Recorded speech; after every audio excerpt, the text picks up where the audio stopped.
devastation and climate change among the key issues for world leaders at the G7. And so it made news when President Trump was a no-show for today's meeting on climate change.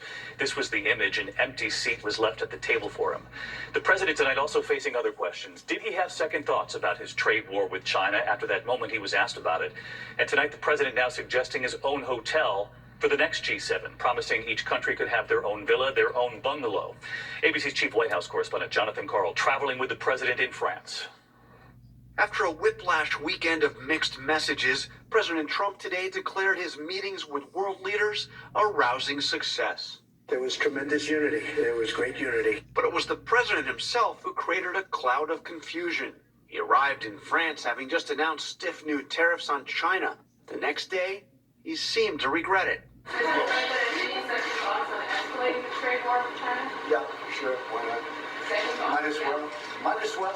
You have second thoughts about escalating war? I have second thoughts about everything. But his aides scrambled to take that back. White House Press Secretary Stephanie Grisham issuing a statement saying the only thing the president regrets is not raising the tariffs higher. On Friday, President Trump branded Chinese President Xi Jinping an enemy of the United States. But today, I think President Xi is a great leader who happens to be a brilliant man. I think they want to make a deal. I'm not sure they have a choice. Standing beside President Trump, French President Macron made his position clear. C'est l'incertitude. What's bad for the economy, he said, is uncertainty. President Macron talked a little bit about instability and the worry in the markets and around the globe about instability. One of the things that comes from, as you talked to... You're talking about global economic instability? Right. I don't consider it one of the things instability. that it comes from is the back and forth and the changing statements from yourself. So that...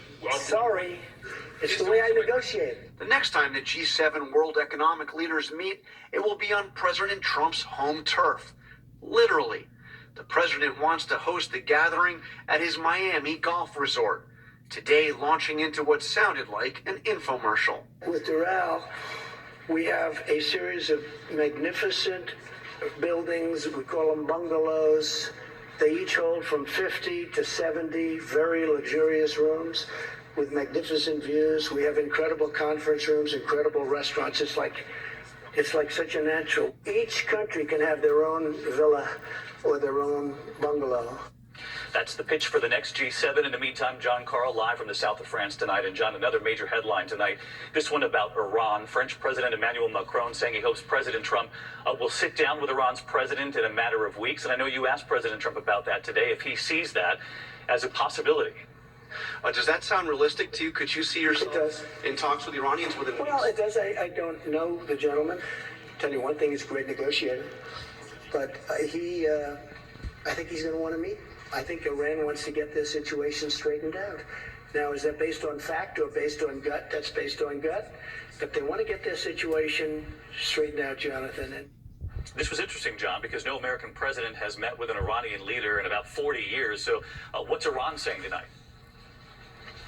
Well, David, the Iranians have consistently ruled out the idea of meeting with President Trump. But earlier today, Iranian President Rouhani said this, quote, "If I knew that going to a meeting and visiting a person would help my country's development, I would not miss it." And he added, "We have to negotiate. We have to find a solution." So no direct answer yet from the Iranians, but for the first time today, they seem open to it. All right, we'll be watching this space closely, John. Thank you. Next tonight to the alarm.